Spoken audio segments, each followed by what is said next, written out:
Bem-vindos a mais um Divã de CNPJ. Eu tô com a Viviane Cédula. Vivi, já pedi autorização para ela. Tá autorizado. A Vivi é uma das grandes lideranças canabistas, sobre cannabis aqui no Brasil. Não sei se canabista, eu acho que canabista é o usuário de cannabis, né? Será? Acho que tá tudo tão em discussão ainda, né? No gerúndio a gente pode criar. Tá bom, então ela é uma das maiores lideranças. Eu não vou nem dizer femininas, porque acho que essa coisa de distinção de gênero, ela é uma liderança que tá tentando esgarçar um pouco o campo cultural, político e medicinal sobre a cannabis, que é, como a gente estava falando aqui, uma planta.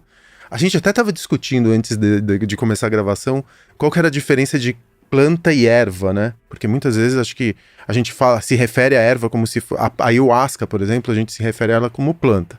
E a cannabis a gente se refere a ela como uma erva, como se a erva tivesse num campo menor, ou como se ela tivesse a categorização também de daninha, como se ela fosse parasitária. E a verdade é que a história da cannabis ela é um pouco indistinguível da história da humanidade. Sim. Né? Essas histórias, elas se cruzam, essas morais e essa cultura, elas se cruzam o tempo inteiro. Então dá para ler a história da humanidade e dos nossas interdições, rituais, tecnologia, através de como a cannabis foi tratada ao longo dos tempos. A Vivi é uma grande especialista nesse assunto. Eu não vou te apresentar, Vivi, porque eu não tenho o costume de apresentar meus convidados, porque senão ou eu corro o risco de cometer algum tipo de gafe, ou eu corro o risco de editar, às vezes, uma biografia que é muito maior do que minhas poucas palavras aqui. Então eu queria que você começasse se apresentando para quem não te conhece. E eu queria que você me contasse, primeiro, como que você caiu na cannabis? Qual que foi tua formação? Você cresceu em Moema, eu estava sabendo agora há pouco do que você cresceu aqui em São Paulo, hoje mora na Espanha. Isso. E queria que você me contasse, como que você se envolveu com a cannabis? Acho que como usuária primeiro, né? E depois você acabou se interessando. Como que foi o gatilho que te fez se interessar pela cannabis enquanto planta? Bom, difícil essa resposta, né? Ela permeia meio que tudo, tá ali presente na vida da gente. Com quantos anos você fumou cannabis pela primeira vez? Você fumou cannabis, né? Ou o que a gente chamava de cannabis na década de 90. O que a gente chamava, aquilo, né, que você vendia, teve a lata, parece que teve um momento em que era bom e depois era ruim de novo. Sabe que essa é uma pergunta, eu acho um pouco contraproducente pelo lugar que eu ocupo hoje, né? Eu tô muito mais do que trabalhando nisso, tem uma causa por trás, tem muita gente por trás e tem muito questionamento político de, não, vocês só querem regularizar o medicinal para depois poder fumar maconha. Talvez sim, mas é lícito, a demanda atual é lícita, né? Então acho que misturar os temas é um pouco arriscado, talvez, acho que a gente ainda não tá pronto para essa conversa. Talvez a gente aqui sim, mas não, acho que mistura, né? Se eu falar, bom, tá bom, fumei, gosto, não gosto, gera interpretação e puxa para um lado. Se eu falar, não fumo, não fumei, não gosto, gera para outro. Você sabe que muito mais do que haters, né, nessa história, né? Quando eu comecei com cannabis, perguntavam, teve muito hater? Nunca teve gente contrária a cannabis, mas a turma de dentro. Pera lá, você tá falando do medicinal, agora vão importar medicamento. A gente tem que plantar aqui, tá errado importar. Poxa, então as pessoas vão conviver com dor, com epilepsia, com convulsão, até que você possa plantar o que você quer. Então, um passo de cada vez e a gente vai chegando lá. Eu acho que a gente ainda não tá pronto para esse assunto. Tá bom, então eu vou falar da minha experiência. Tá bom. Eu fumei muito tempo cannabis, o que a gente chamava, né, o prensado aqui no Brasil, eu fumei durante... É muito difícil você associar a história da classe média paulistana, alta, né, que eu vim da classe média baixa, e dissociar ela da cannabis, porque era a droga recreativa que a gente usava junto com álcool, isso na década de 90. E a gente fumava aquilo que você chama de cannabis, que não era cannabis, era um prensado mal feito. Tinha também, né? Tem tudo ali dentro, inclusive. Tinha tudo ali dentro, exatamente. A gente tirava sementes e vinha com esterco muitas vezes, e vinha mofado. Mofo, com pelo de rato, exatamente. Com urina. Já fizeram testes nisso, assim, amônia. Exatamente. Tem de tudo muito. Mas o mais curioso é que a história da formação, da tua formação como adulto, ela passa por uma série de rituais, né? Pode ser o álcool, e é muito interessante a relação que os homens têm com o álcool. Né, porque o álcool parece que é esse rito de passagem entre menino e homem. Que é uma e eu bobagem, não passei, né, é uma grande bobagem. E o segundo rito de passagem é o uso da cannabis. O uso da maconha aqui no Brasil, né? E eu me lembro, cara, que eu tava vindo pra cá na moto e pensando e tentando me lembrar quantas vezes eu rodei por causa de cannabis. Eu sou um homem branco, hétero, Quantas vezes cis. você foi preso, apesar de ter Nenhuma rodado? vez, Pronto, mas eu aí. rodei mais de 15. Então não rodou, né? Não, rodei assim não, porque homem tomou branco enquadro, ou menino de tinha classe alguma média coisa em toma enquadro cima. e você tem que passar no caixa eletrônico. É esse o rodar. Da classe gente, média. Eu já fui constrangido algumas vezes. Eu me lembro que uma vez eu fui pro Rio de Janeiro, sei lá no começo dos anos 2000 com a minha namorada, rodei na orla e tive que ficar rodando caixa eletrônico, enquanto ela era feita de refém. Não, deixa a tua namorada aqui que eu vou procurar. Isso é a polícia, né? Que deveria nos exatamente. proteger. E aí a gente volta à regulação, que tá toda errada, que permite, que dá espaço para esse tipo de atuação. E aí, se a gente olha para a população carcerária, aquilo, pelo menos a feminina, que eu tenho acompanhado mais de perto, que é uma extensão dessa causa toda, a gente sabe que 70% das mulheres encarceradas hoje foram presas com pequenas quantidades de droga. Não tem o recorte do que seria maconha, cannabis, ou enfim, o nome erva, o nome que a gente quiser dar. Mas deve ser altíssimo. E, em geral, indo visitar um parceiro na cadeia, um marido. Por quê? Porque a pessoa fuma aquilo e se sente bem. Prensado ou não, né? É ansiolítico, tem uma série de benefícios. Bom, ninguém acende o baseado para se sentir mal. Dá pra dizer que quem fuma Nem pra ficar também... mais ansioso ou violento, né? Dá pra dizer que quem fuma faz um uso terapêutico. Afinal, você tá fumando aqui, tem gente que fala, cara, eu fumo pra conseguir dormir. Então, se você puder trocar isso por um óleo, se legalizar, né, fantástico. Agora, se você quiser fumar, você é adulto, você deveria ter esse direito, né? Então, entender quais são os limites, os riscos e os benefícios.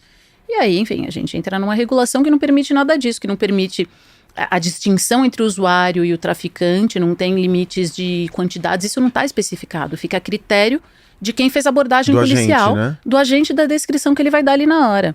Da tua cor de pele, né? Também. Claro, porque aí é a tua palavra contra a dele. Né? E é muito interessante que você estava falando, a gente estava discutindo antes de começar a gravar aqui, como que a maconha dos anos 40 para cá, porque ela foi proibida pelo Getúlio, se não muito me engano, né? Foi um decreto do Getúlio Vargas? Eu sei que eu acho que é anterior a isso. A primeira lei que cita a maconha no Brasil é uma lei que também proíbe as religiões negras, as religiões de origem africana, né? Então a maconha tá ali envolvida nisso, aí a gente cai de novo na questão racial. Porque no final sempre vai ter uma questão racial que cruza a maconha. Eu sei que ela começa a ser proibida nos Estados Unidos ali na virada do 19 pro 20, porque ela era muito usada pelos mexicanos e os mexicanos, segundo a cultura da época e a política, a gestão da época, a maconha emprestava superpoderes para os mexicanos que competiam em pé de desigualdade com os norte-americanos na hora da busca do emprego. Então se começa a moralizar a cannabis porque ela dava uma vantagem competitiva para os mexicanos, para as populações de latinos. Para seres humanos, né? Você descobre que uma planta te dá vantagens competitivas, aí você fala o quê? Vamos usar, ou vamos proibir? Vamos proibir, então. Ninguém Lógico, mais pode usar esse negócio. Era também o racismo estrutural de Estado, né? Já começava por ali. E no Brasil, pós-abolição, também se associa o uso da cannabis, porque era uma planta que você consegue plantar, como o cogumelo também foi proibido. Né? Ela cresce sozinha. Cresce sozinha, não precisa de lá muito cuidado, se bem que não precisar de muito cuidado é relativo, Depende né? do resultado que você quer, mas ela, a própria sorte, cresce e floresce. Se você quiser que ela seja potente, THC tem que ter um cuidado muito específico. Eu já vi, assim, cuidadores, assim, de plantas. Pai de planta, pai seríssimo, de planta, assim, né? o bagulho, assim... Nossa, era, assim, super high-tech, assim, uns aquários que pareciam, assim, saídos do cenário de Tron, assim, de tanto LED, ventilador, estufa, controle ventilador. de pH, o hidrogênio. É maravilhoso. Entendo muito pouco de cultivo, mas quem curte, assim, apaixonado, né? E é uma coisa que você consegue regular, assim... Você chega no resultado que você quer específico, da cepa específica, é um negócio muito nerd. Trabalhoso, demorado. E muito nerd, assim, é muita paixão pela planta. O Siddhartha Ribeiro que associa os cachorros, né? Ele fala, bom, cachorros são todos cachorros, é uma espécie só, mas aí você tem as raças. Esse é um cão de companhia, esse aqui é pra te ajudar a acordar, esse pra dormir, esse aqui pra dançar, e aí já trazendo pra planta, né? Você consegue ir equalizando ela, misturando os canabinóides, parece uma alquimia, né? É muito mais complexo do que isso. Você tem que fazer uma planta, esperar tal resultado. Quando ela florescer, você medir e falar, legal, cheguei lá ou não cheguei lá. Agora vamos fazer outra. E quanto tempo leva para uma planta crescer, florescer? E essa planta não é uma planta, né? É uma super planta.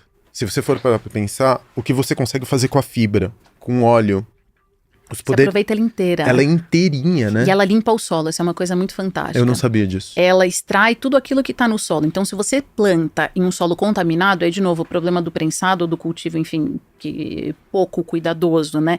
Ela suga aquilo e concentra tudo que ela absorveu da terra na flor.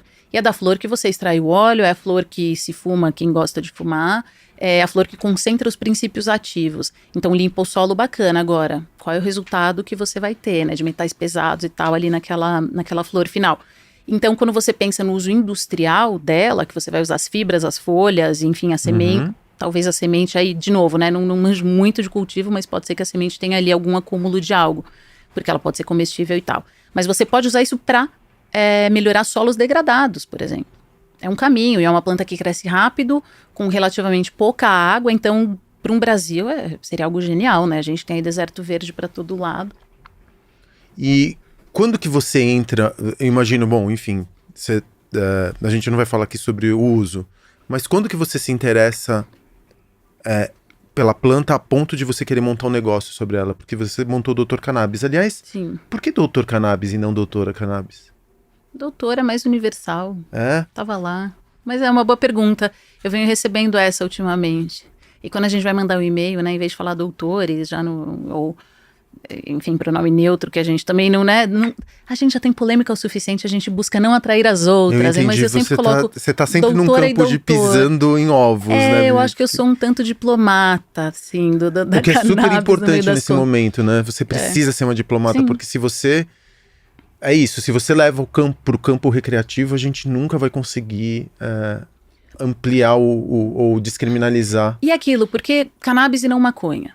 Né? Essa é uma discussão boa. Por quê? Então me explica. Não, mas mas por quê, né? Hipocrisia, porque maconha. Bom, toda maconha vem da cannabis, mas nem tudo que é cannabis vem da maconha. A cannabis é planta completa? Cannabis é o nome científico da planta, né? E a maconha é aquilo que se fuma, que popularmente se chama de, enfim, maconha, aquilo que a gente sabe o que é. Agora, você tem uma semente de cânhamo, por exemplo. Você tem fibra de cânhamo para fazer tecido. Você consegue fazer corda, você consegue fazer biocombustível. É biocombustível de maconha? Maconha é aquilo que se fuma. Então, não. Toda maconha vem da cannabis, mas nem toda cannabis é maconha. Né? E aí você tem variedades. E aí, se eu quero romper um preconceito, se eu quero convencer uma pessoa que é contrária, que ouviu a vida inteira que isso faz mal, que vai acabar com a sua vida, que é terrível, que acreditou em toda essa história que foi muito publicitada, né? Investiram muito dinheiro em uma publicidade negativa em torno da planta. Se eu quero convencer uma senhorinha que tem um estigma a se tratar ou permitir que alguém da família dela se trate, eu chegar falando em maconha, você acha que ela vai se abrir mais ou se fechar mais? Vai se fechar. Então, é aquilo, onde eu quero chegar, né? E que caminhos eu vou escolher. E aí, bom, voltando a uma pergunta que você me fez no começo, eu sou relações públicas, então um tanto é essa lógica. E foi assim que eu entrei nesse negócio, né? Antes da Dr. Cannabis, eu cofundei a Kikante de crowdfunding. Então, eu já usei a Kikante algumas vezes. Já usou? Já. Legal. Que da hora que você cofundou ela. Sou muito amiga ainda da Candice, que foi a fundadora, né? Que criou, aprendi um monte com ela em 4 anos de empresa.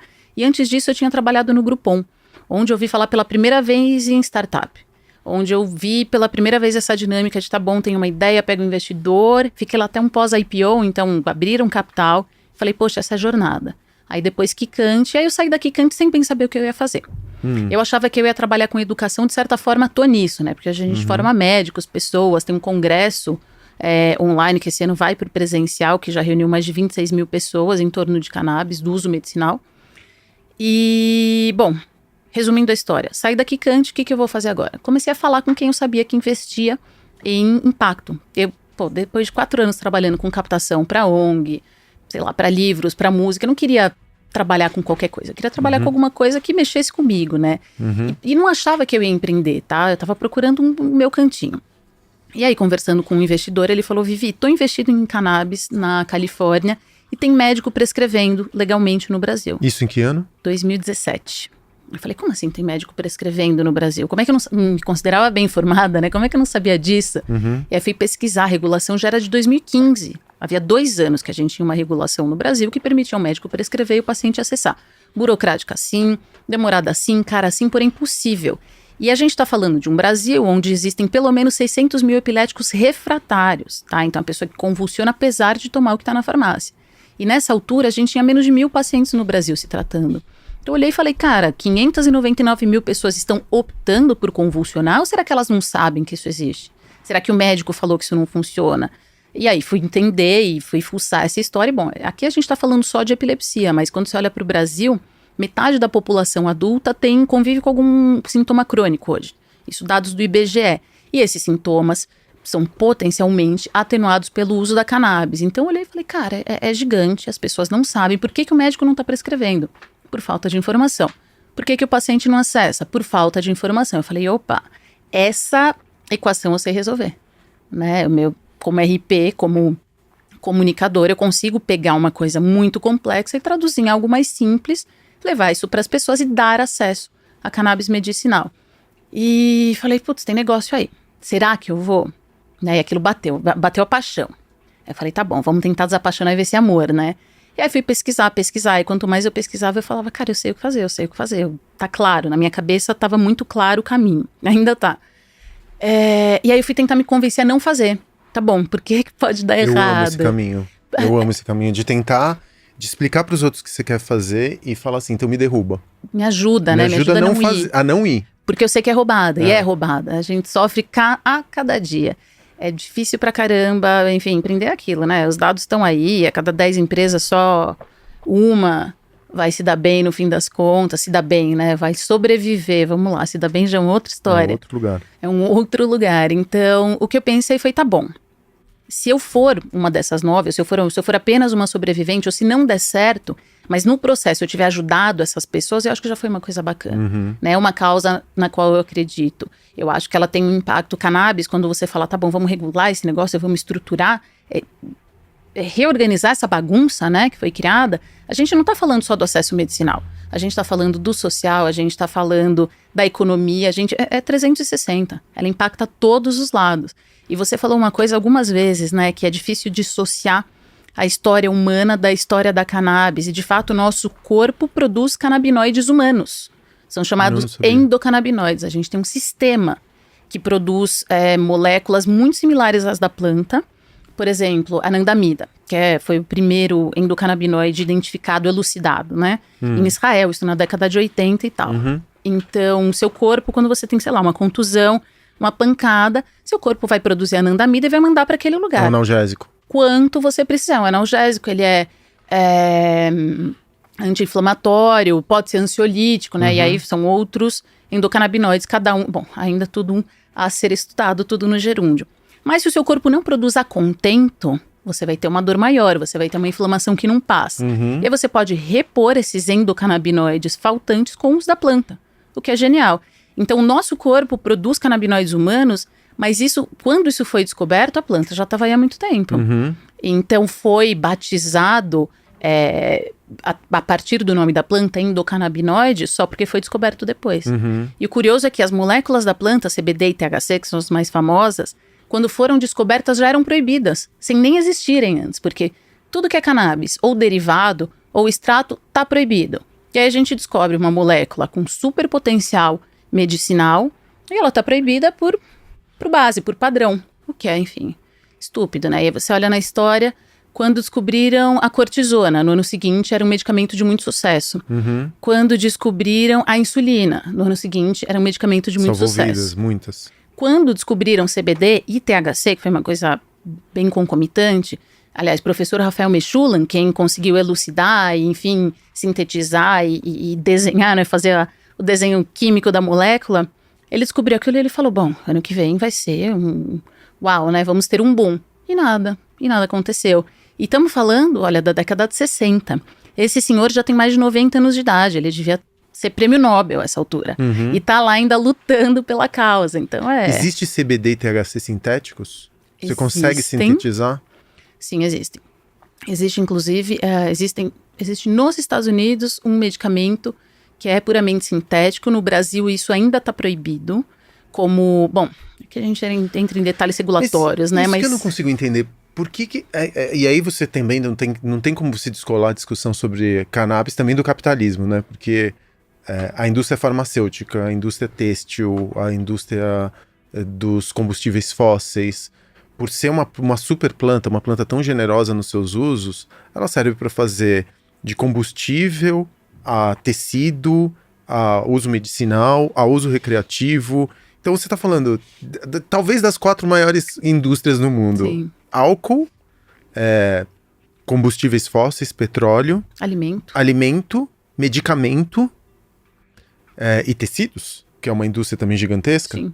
Então você está falando talvez das maiores necessidades humanas que são supridas, eu não sei se eu estou sendo meio utópico aqui, mas que são supridas em parte potencialmente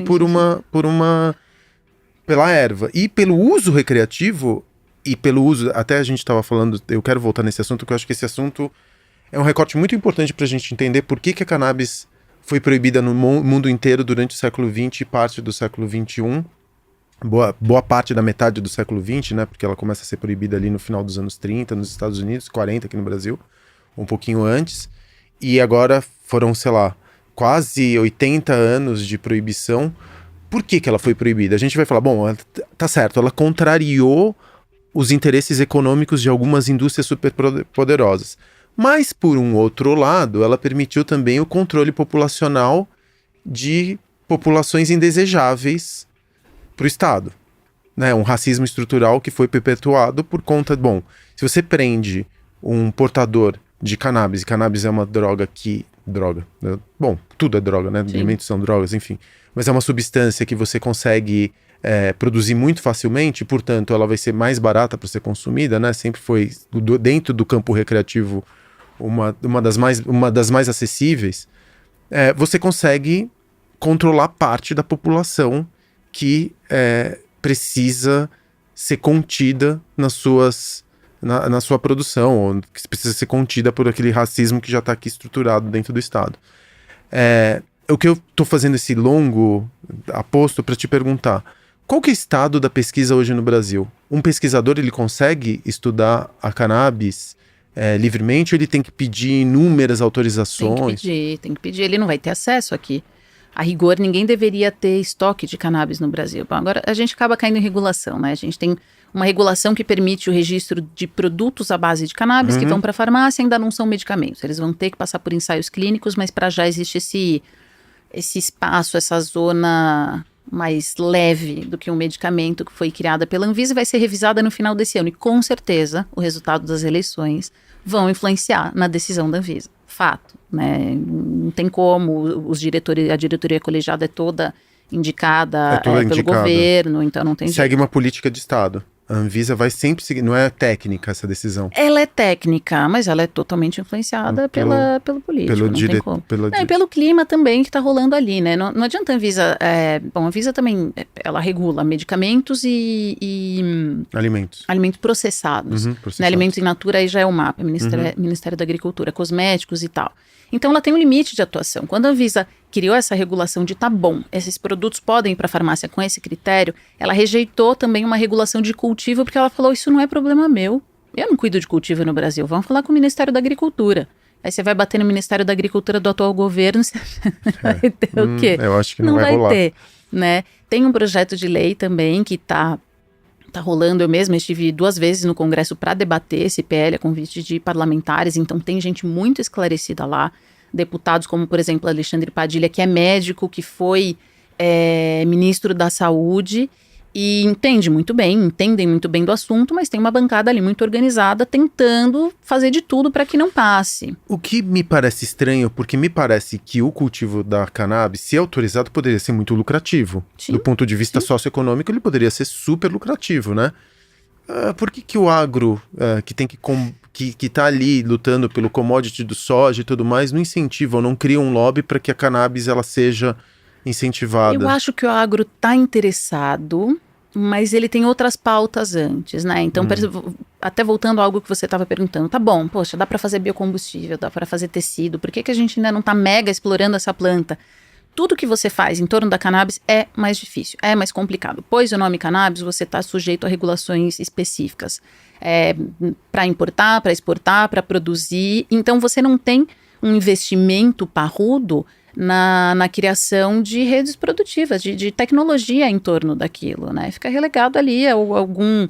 1 ou 2 ou 3 ou 10 pequenos entusiastas, cada um no seu canto. Exemplo, Estados Unidos, tá? A grande maioria dos estados já estão regulados, a grande maioria permite, inclusive, consumo recreativo, né? Exato. 70% dos estados, Nova York recentemente, né? Mas você não pode sair de um estado colado em outro estado regulado e passar com nada de cannabis. Você não pode ter uma indústria de bebidas em um estado que faz fronteira com outro estado regulado e transportar de um lado para o outro. Você tem que produzir em cada um desses estados. Então isso atrapalha, né? Mina todo o processo. Pensando na indústria farmacêutica, é um negócio de propriedade intelectual. Investem milhões, bilhões, encontram uma molécula específica, criam uma patente para aquilo e seguem agora para cannabis. Você não pode patentear. Tá aí, é uma planta, ela brota, né? Sozinha. Tem até uma turma, como é que eles chamam? Strain Hunters, que vão para o Congo, se enfiam no meio do mato para procurar cepas que estão lá brotando sozinhas. Que maravilha. E a cada cepas selvagens. 100, 200 vão ter 2, 3 interessantes. E você consegue cruzar muito, né, as cepas. Ela é muito maleável também, né? Ela é muito plástica, essa planta. Sim, sim. Ela é alienígena, essa planta. Se você parar pra pensar... Ela é humana. Talvez nós sejamos alienígenas. Exatamente. Ela é humana, né? Uma planta humana, gente. Não corta essa parte, tô brincando. Mas no fim, o nosso corpo tem um sistema inteiro que foi criado para se conectar com a planta foi criada para se conectar com o nosso corpo, sei lá. É que a gente vai entrar em criacionismo e evolucionismo, mas fato é que, vamos arriscar dizer, se a cannabis deixasse de existir, que impacto isso teria no nosso corpo? E você conhece alguma outra planta que seja tão versátil e tão maleável e tão plástica e tão rica e tão complexa quanto a cannabis? Você já, dentro das suas pesquisas e dentro do que você...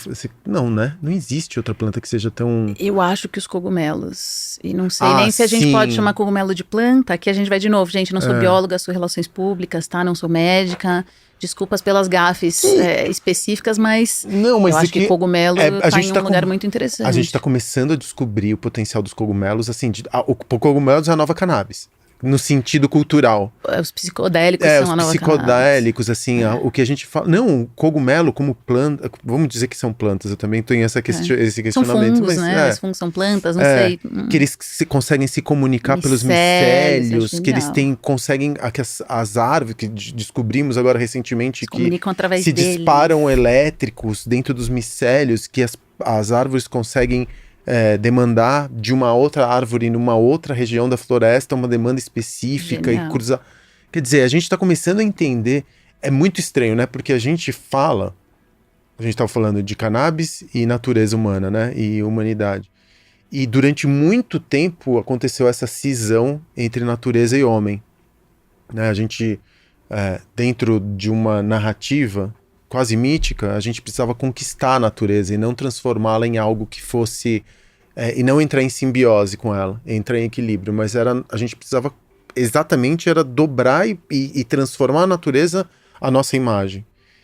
E agora, com essa proximidade de, enfim, apocalipse, né, que a gente está vivendo um apocalipse em câmera lenta. Do fim. Não, e tá totalmente ligado à densidade populacional, né? Quanto mais seres humanos... pior a natureza, pior tudo. Eu tava vendo ontem que, sei lá, o número de pássaros, de espécies caiu em 70% nos últimos X anos. Enfim, não vou chutar aqui qualquer número, mas todo mundo sabe que a coisa é dramática, né? Tem muita gente. É um Armagedon em câmera lenta. E aí agora a gente começa a olhar para as plantas, para os fungos, com outro olhar, né? Com um olhar muito mais próximo da nossa natureza. A gente está se aproximando dessas naturezas e se entendendo e tentando entender por que cada vez mais até uma busca espiritual passa por essas plantas. O que aconteceu, a classe média ayahuasca dá para fazer até meme do que aconteceu nos últimos 5 anos, se você for parar para pensar dos últimos 3 anos. Eu fui numa sessão de ayahuasca, parecia, sei lá, um after hours da década de 90. Socorro. Assim. Socorro. Mas no final das contas a gente começa a integrar essas visões, né? E como você estava falando, os cogumelos mágicos, os psicotrópicos, que são os psicodélicos, eles estão... Os venenosos, os comestíveis, ele é uma coisa incrível. De uma riqueza ninguém conseguiu documentar tudo também, aquilo. Verdade. Mesmo cannabis, né? De novo, tem os strain hunters, mas tem a turma que fica caçando cogumelo hoje é dia. Hoje vai ter aquele específico, tô atrás já e acha coisa que nunca viu, e aí até estudar, entender o que tem ali dentro. Eles entraram no campo da cultura, da conversa. A gente fala de psilocibina hoje como quem fala sei lá, eu conversei sobre psilocibina num sábado. Até por conta da pandemia, muita gente ficou... Eu acho que a pandemia, no final das contas, acelerou essas discussões. Porque efeitos da pandemia, na maior parte dos corpos que eu conheço, são efeitos de ansiedade, melancolia, Na depressão. Dr. Cannabis a gente sentiu isso assim totalmente. Vocês sentiram? Até a pandemia era dor crônica que trazia o paciente para a plataforma para encontrar um médico para buscar tratamento. Entrou pandemia, ansiedade, insônia, depressão. Total. E eu sou Crises de fruto. pânico e por aí vai. Hoje eu uso CBD e psilocibina. E eu comecei a usá-las durante a pandemia. Porque eu nunca quis recorrer à tarja preta, sempre sou filho de homeopata, então eu sempre tive essa relação meio Eu estranha. também nasci dentro da homeopatia. Talvez esse também seja um ponto importante para eu conseguir me conectar aqui, né? Tá bom, é uma planta. Não estamos falando de um sintético, de algo quimicamente feito em laboratório e vamos empurrar para todo mundo porque a gente quer vender esse treco, né? Então, eu acho que esse é um dos benefícios da cannabis. Tá bom, a indústria farmacêutica não consegue fazer uma mega exploração disso porque não vai patentear. Bacana, não tá tentando empurrar um negócio só porque vai ser super lucrativo, né? No limite que não tá envolvido com isso. Claro, a gente tem que pagar as contas e dar retorno para investidor, Óbvio. mas Não, a tem gente tá falando impacto. de negócio. Mas tem impacto, é isso. E me conta uma coisa, qual que é o grande papel do Dr. Cannabis hoje? O grande papel é dar acesso, né? A gente De tem que forma acontece isso? A gente tem uma chamada que diz que a informação é o melhor remédio. Então, o primeiro ponto é informar. Médico, quer saber mais? Vem aqui. Paciente, quer começar? Vem aqui. Quero um médico, sei lá, que me atenda por telemedicina também. Foi um efeito colateral fantástico da pandemia, né? Antes não era possível. E a gente tinha paciente no interior do Espírito Santo, com a mãe acamada, com tremor essencial, com cuidador o tempo inteiro, e o médico mais próximo estava na capital do Rio. Hoje a gente tem mais médicos. Bom, no Brasil, de um universo de 500 mil médicos, a gente tem menos de 2 mil prescritores. E aí que entra o Dr. Cannabis. Então tá bom, doutor, entrou aqui, quer se formar, quer aprender a prescrever? A gente tem cursos, a gente tem congresso. Vem cá, vamos inclusive relançar agora o curso para médicos, cannabis medicinal do zero. Então, do zero a prescritor. Você é médico clínico, quer prescrever? A gente dá o caminho. Só para qualquer médico. tipo de formação? Médica. Sim, mas qualquer Sim. tipo de especializado. Qualquer especialidade. Especialização. Ou sem especialização, né? Médico. E paciente é a mesma coisa. Então, quero me tratar. Como é que eu começo? Ah, é muito caro, é muito burocrático. Cara, os preços caíram muito. E isso por total efeito mercado, oferta e procura. Tem muita marca. Toda semana eu descubro umas 10, 20 marcas novas que estão no Brasil. De novo, é commodity, né? Um produto que tem X miligramas aqui ou X miligramas ali com um bom certificado de análise é um produto bacana. Tem muito produto falsificado também. Então, a gente chega, de certa forma, para normalizar essa zona cinzenta, onde tem uma regulação que diz, tá bom, pode importar, mas a Anvisa está aqui assinando e dizendo, ó, lava as minhas mãos, eu não sei o que você está importando sob tua conta e risco. A gente analisou esse produto. Então, para o médico que está chegando, que nunca fez esse trabalho, ele nunca questiona a Anvisa. Se está na farmácia, ele pode prescrever. Só que esse produto ainda está em um outro espaço. Então, a gente precisa orientar ele sobre isso e dar essa segurança. Então, o Dr. Cannabis tem médicos que sabem prescrever, tem pacientes que buscam tratamento e tem marcas parceiras. Então, o paciente entrou aqui numa ponta, vai passar por um médico, vai passar pelo processo Anvisa, que a gente faz por ele, ou ele sozinho com a nossa orientação faz, fica autorizado imediatamente, chegou a levar 90 dias, hoje é imediato, pediu autorização, saiu, faz a compra via plataforma, a gente acompanha até ele receber o produto e depois em recompra, enfim, a continuidade do tratamento. Então, dar acesso, começo, meio e fim. Entendi, aqui. é um marketplace no final É um das contas. marketplace com um funil bem mais complexo, né? Porque a gente, antes do paciente poder comprar, a gente tem a Anvisa, antes da Anvisa tem o médico.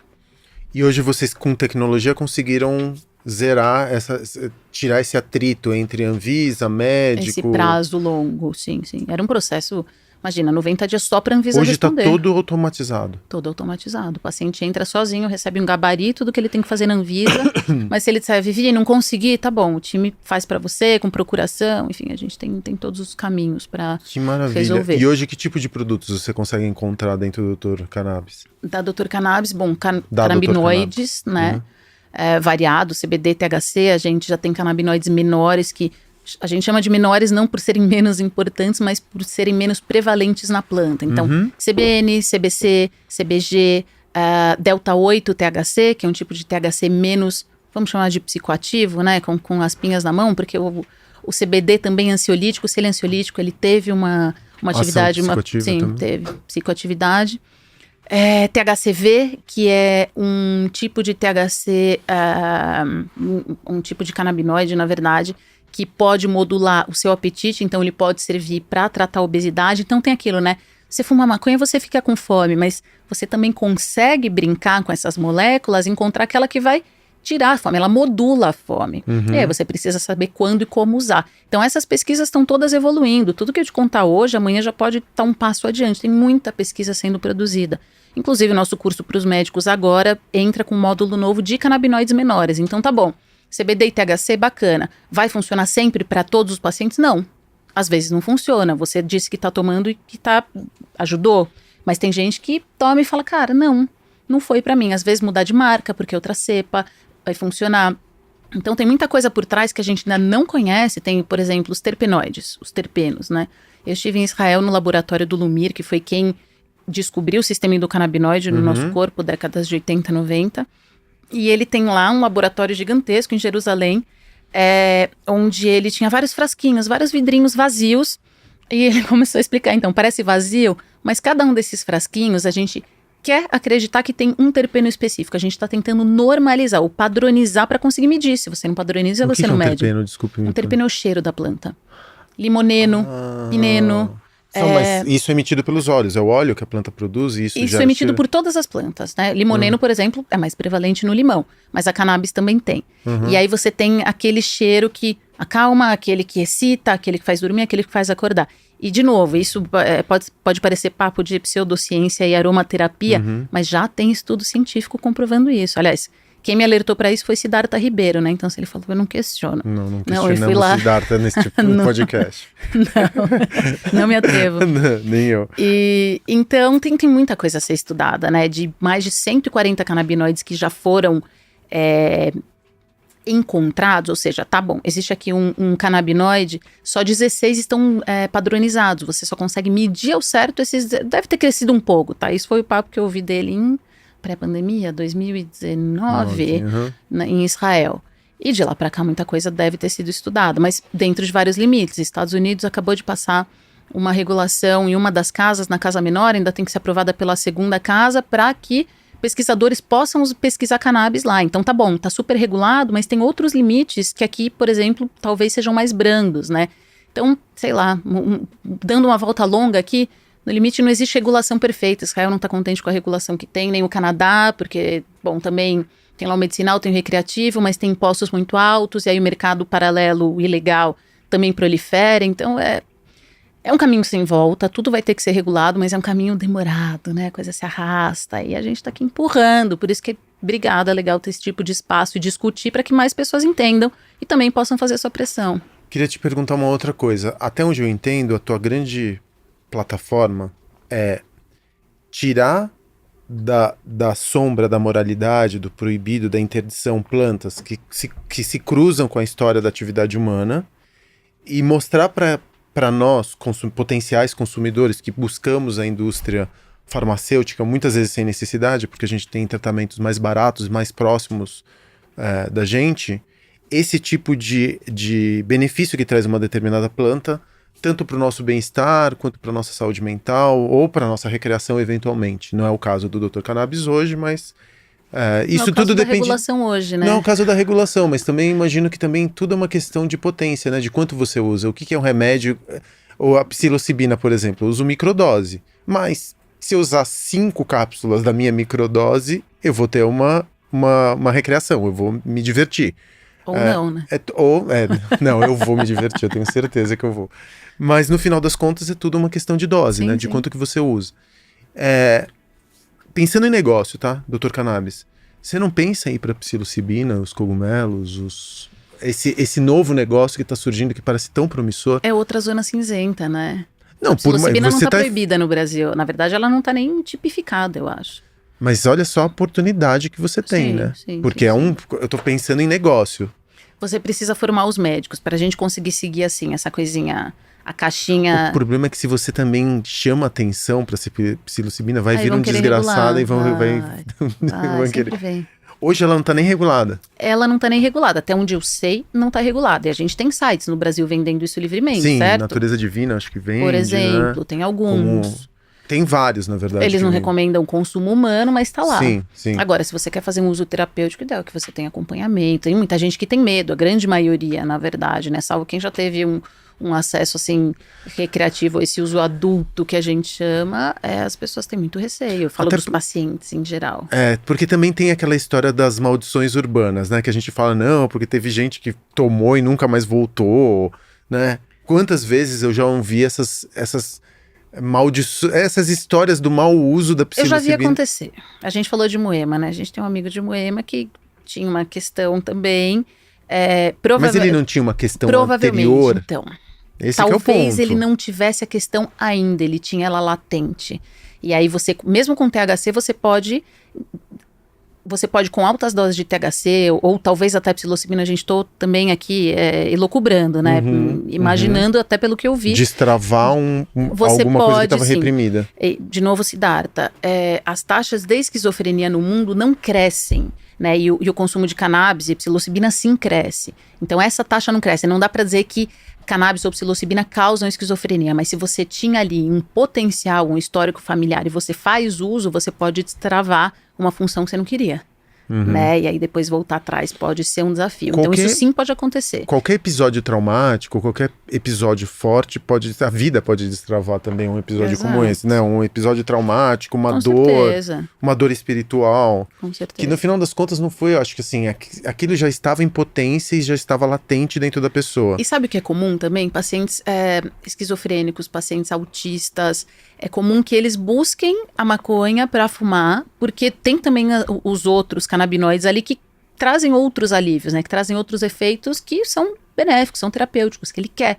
E, claro, sem saber, de forma totalmente intuitiva, vai em busca disso, mas tem ali também a molécula, de novo, não tem controle, você não sabe o que você compra, e aí estão os riscos, né?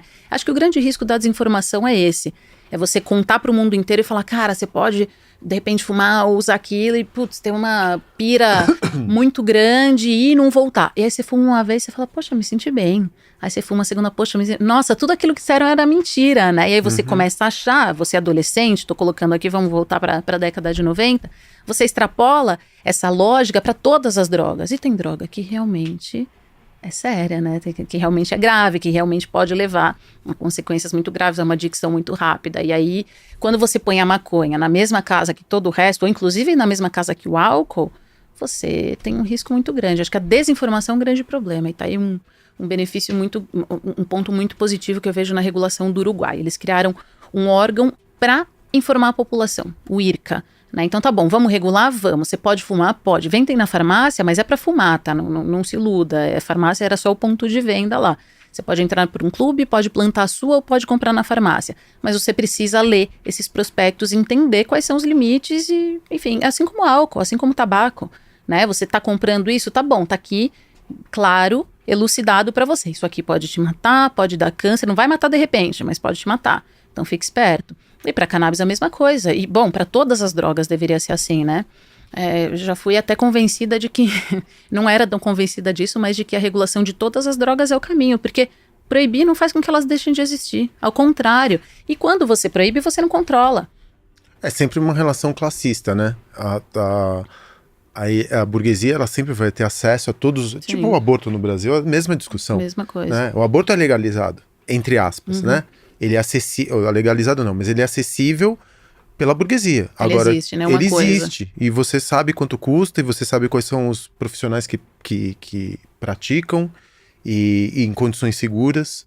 Então dá para fazer, só que de alguma forma também é um instrumento de controle do corpo da mulher preta e de periferia. Sim. Então essa questão está sempre cruzada pelo dinheiro, está sempre cruzada pela classe. Deixa eu te fazer uma pergunta. A Doutor Cannabis, né? A plataforma. A plataforma Doutor Cannabis. Hoje, qual que é o modelo de negócios dela? Eu imagino que vocês vendam curso, por um lado, vocês tenham um FII dentro do marketplace, né? Que Perfeito. É um FII de administração. E para você facilitar o processo do indivíduo a paciente, essa transição de indivíduo a paciente, também vocês cobram por esse serviço? A gente não cobra nada do paciente. Do paciente, essa foi uma nada. premissa básica, né? O médico que oferece a consulta dele via plataforma tem uma pequena taxa, mas a consulta dele aqui é o mesmo preço da consulta dele direta. Tá? É aceita pelo plano de saúde? Hoje em dia, não? Muito raro médicos fazerem consulta pelo plano. É uma consulta, é mais demandante do médico, tem um acompanhamento, tem um ajuste de dose, então em geral não. É uma pena, mas já tem um outro médico, mas em cidades bem específicas, então não muito. Mas, bom, para o paciente é de graça, tá? A gente garante para ele o menor preço sobre os produtos, a taxa recai sobre o fornecedor e o fornecedor tem obrigação contratual com a gente de vender aqui pelo mesmo preço. Então, o custo é dele, né? Existe avaliação de produto por parte da comunidade que compra? Você pode, como na Amazon, dar estrelinha, esse tipo de coisa? Na verdade, não. A gente não colocou essa função porque a Anvisa não permite a gente mostrar os produtos para os pacientes. Meu Deus do céu. Percebe? É um marketplace, porém... Mas, contudo, porém, tem uma série de travas, né? Então, eu mostro para você aquilo que está na sua prescrição. O médico prescreveu, tá aqui o produto. Então, a escolha é do médico. Mas e a escolha das marcas? Porque imagino que alguns produtos têm diversas marcas, né? Sim, a gente tem mesmo produto com marcas diferentes. E preços diferentes. E preços diferentes. Em geral, é o preço que vai determinar. Então, a gente orienta o médico a prescrever várias marcas. Tá aí o benefício do marketplace. Né? Então, doutor, você tem aqui esse produto 1.500 miligramas, prescreva dessas 4 marcas e deixa o paciente tranquilo. Por quê? As marcas criam promoções, condições especiais, às vezes o frete está mais barato de novo, é importado, né? Pode ser caro. A gente não ganha nada no frete, inclusive. Mas a gente tem ali, sim, uma margem sobre os produtos. E aí virou uma empresa ambidestra, né? Nesse processo tinha muito médico que chegava e falava, tá, preciso aprender, como é que eu faço? Me orienta, me ensina. Então a gente criou essa frente de educação. E aquilo que eu achava lá atrás, que eu ia acabar em educação, foi o que aconteceu. Então, a gente tem uma força muito grande aí. Quando a gente lançou o primeiro congresso, foram 16 mil pessoas em 3 dias de conteúdo gratuito online. Eu fiquei impressionada. Eu falei, cara, eu tava mirando em 5.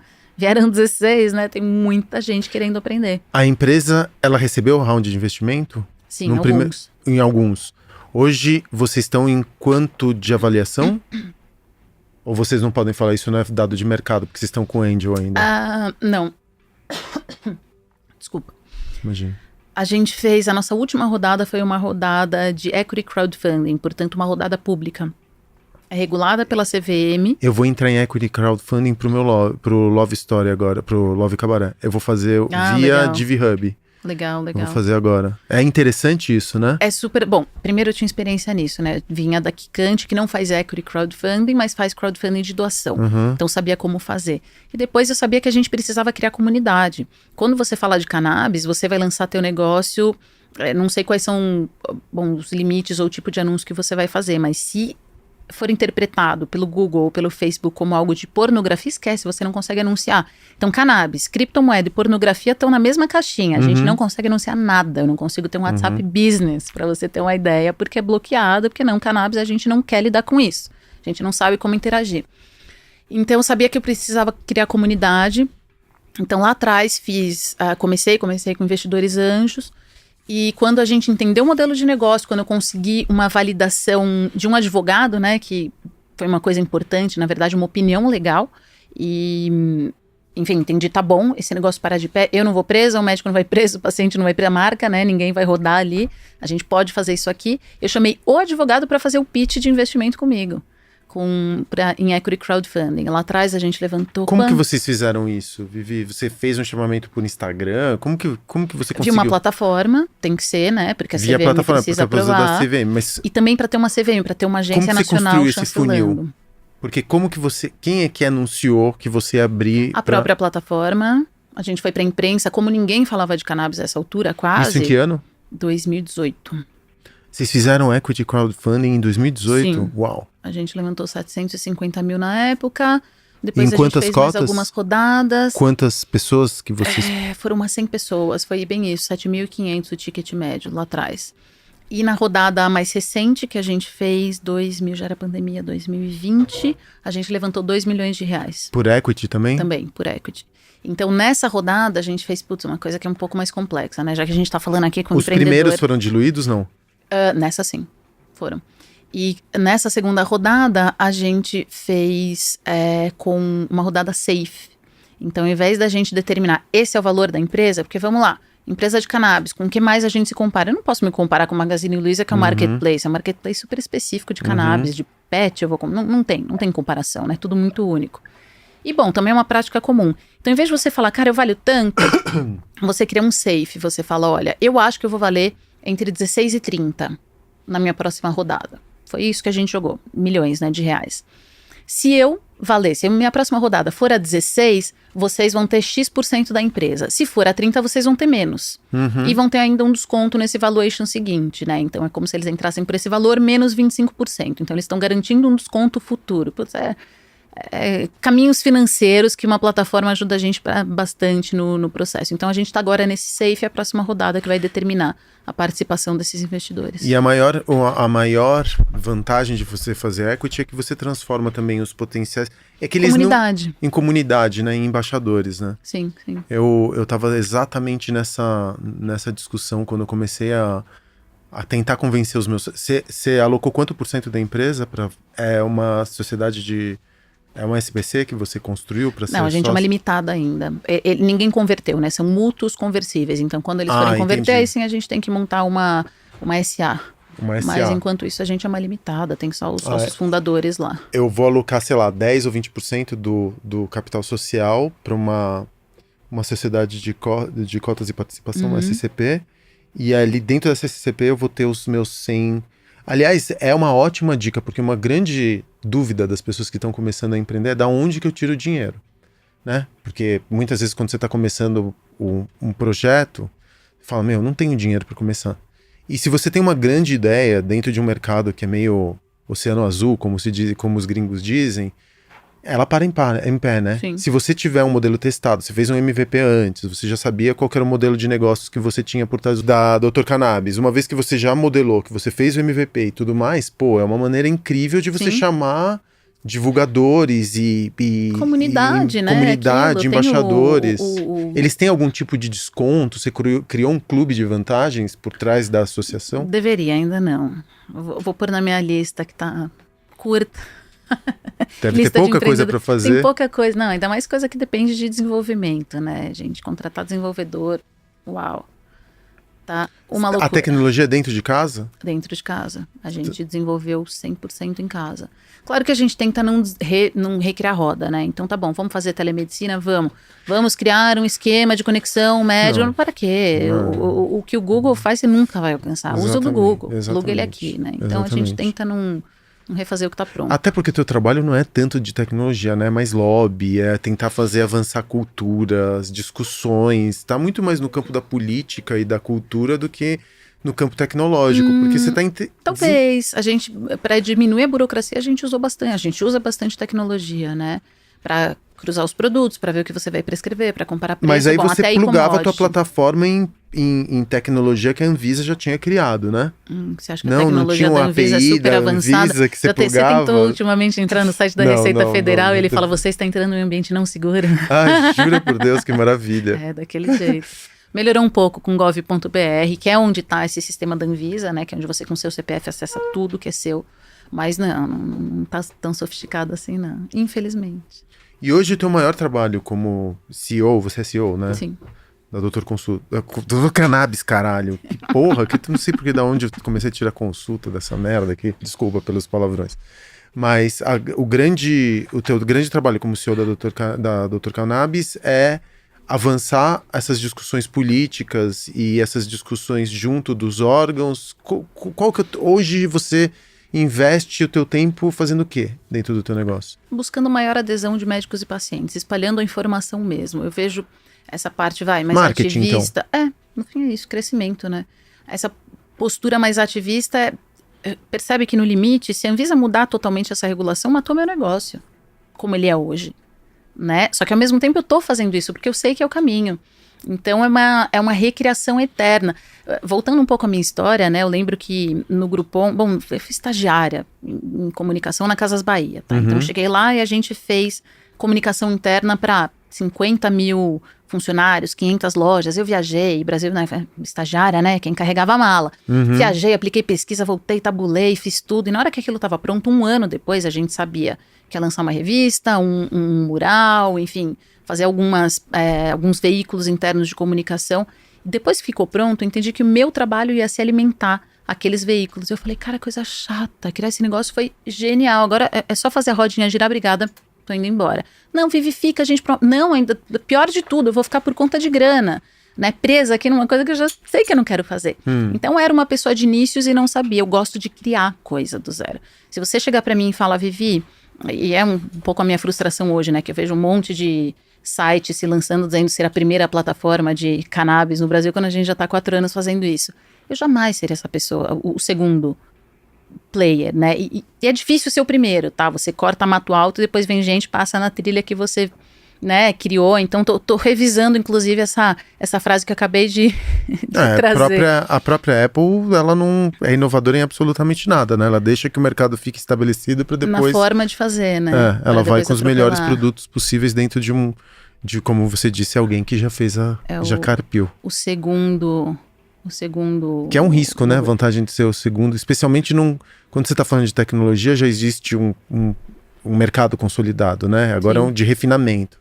Agora, eu acho que quando você está falando de um produto que é novo, eu acho que vale a pena ser o primeiro. Inclusive porque você tem uma marca muito forte, né? No fim, isso tem uma marca muito forte. Tá muito atrelada a mim também, que traz tem uma cara, né? Isso é importante. Uhum. Agora, eu sei que eu vou ter que recriar esse negócio de novo, e de novo, e de novo, e de novo, porque a regulação vai evoluir.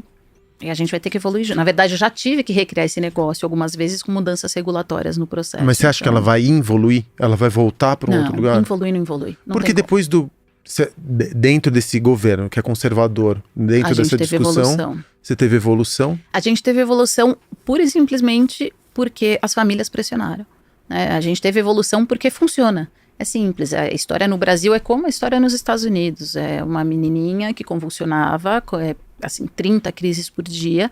A família ouviu dizer que nos Estados Unidos tinha Charlotte, que tomava esse óleo, Charlotte's Web, até deram o nome à cepa, né, em homenagem à menina.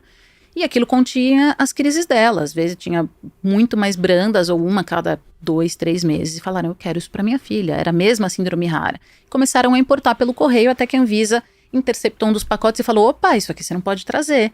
Aí a família olhou e falou, opa, mas é direito constitucional da minha filha a saúde, isso aqui não tem no Brasil, ela não convulsionou com essa história. A Anvisa se vira. E a Anvisa teve que se virar.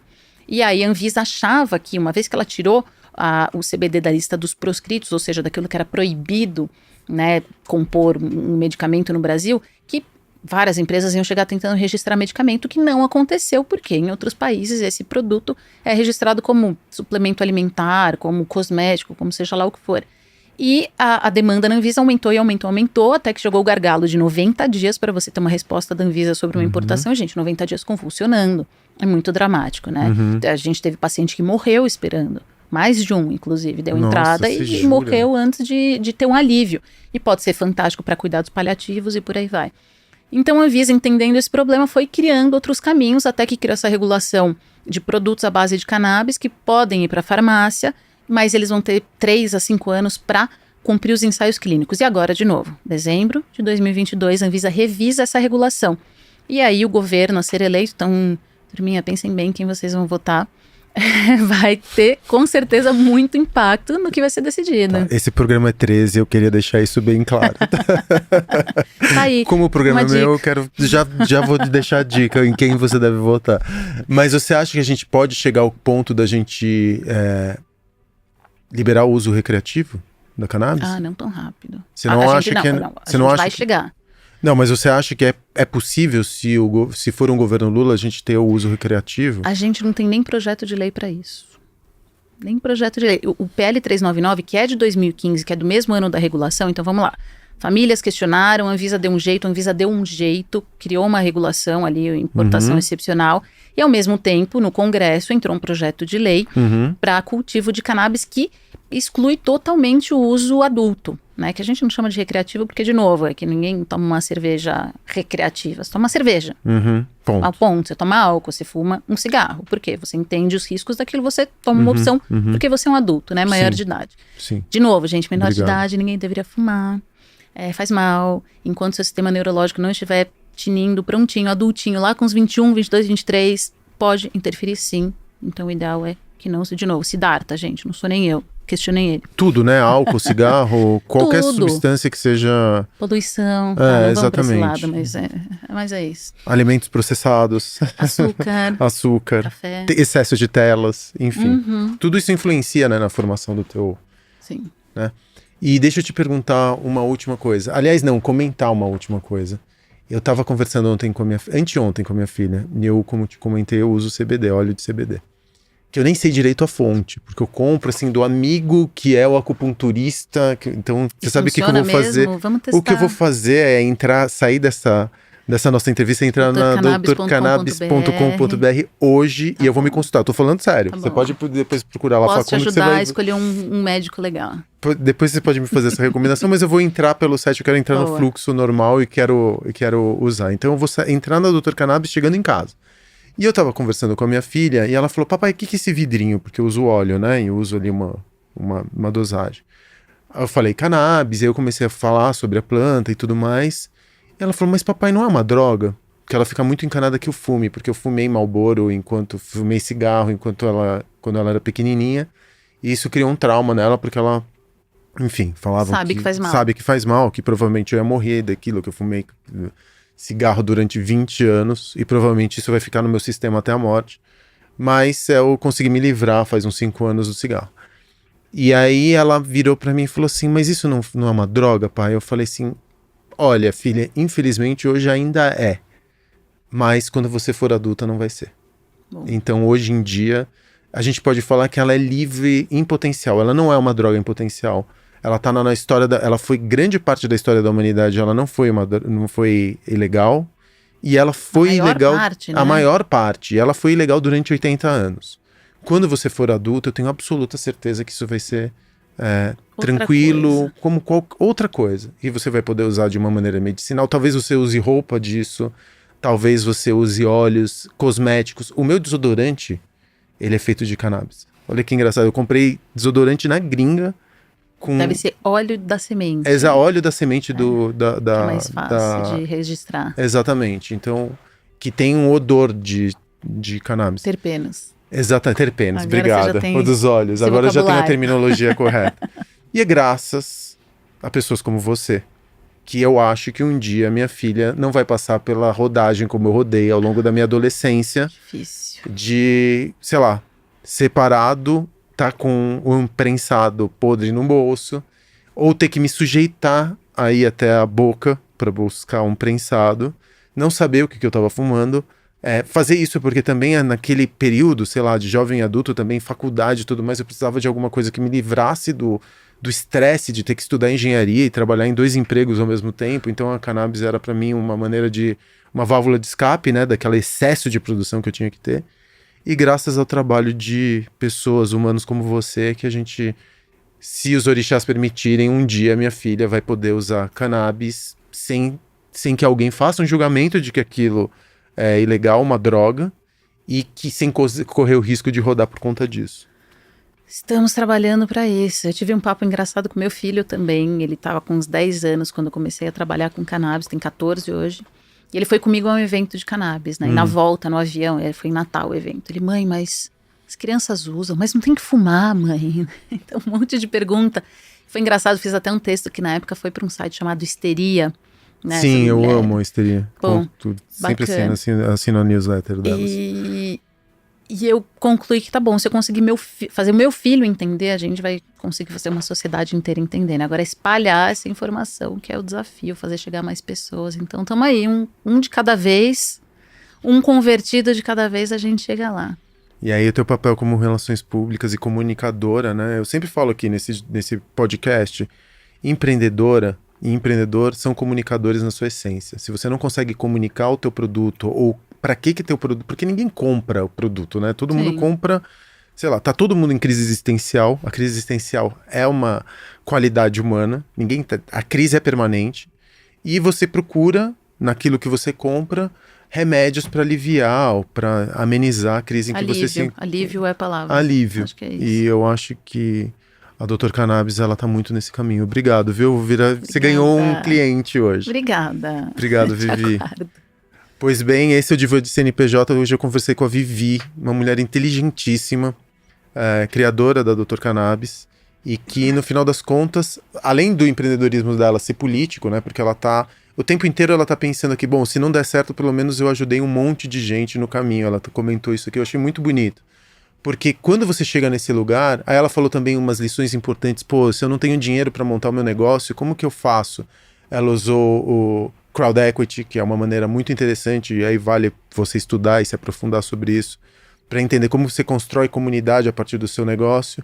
Ela falou sobre como um produto vai além de um produto, então como as suas qualidades como comunicadora e relações públicas ajudaram ela nesse momento de esgarçar o campo da cultura, esgarçar o campo da política para também fazer lobby e permitir que a Dr. Cannabis existisse como um negócio que eu imagino que hoje seja lucrativo, ou se não é lucrativo ainda, no final das contas tem um valuation bastante interessante para quem entrou. Então vale a pena continuar observando o que está acontecendo com a Dr. Cannabis. Certamente num futuro próximo, quando você abrir Crowd Equity, provavelmente eu vou entrar já num valuation muito diferente daquele que você entrou lá em 2019, né? Que você fez a primeira? 2018. 2018. E é isso, acho que dá para tirar um monte de lição de uma mulher inteligentíssima, incrível como eu vivi aqui, para o seu negócio. Então, até um próximo Divã de CNPJ.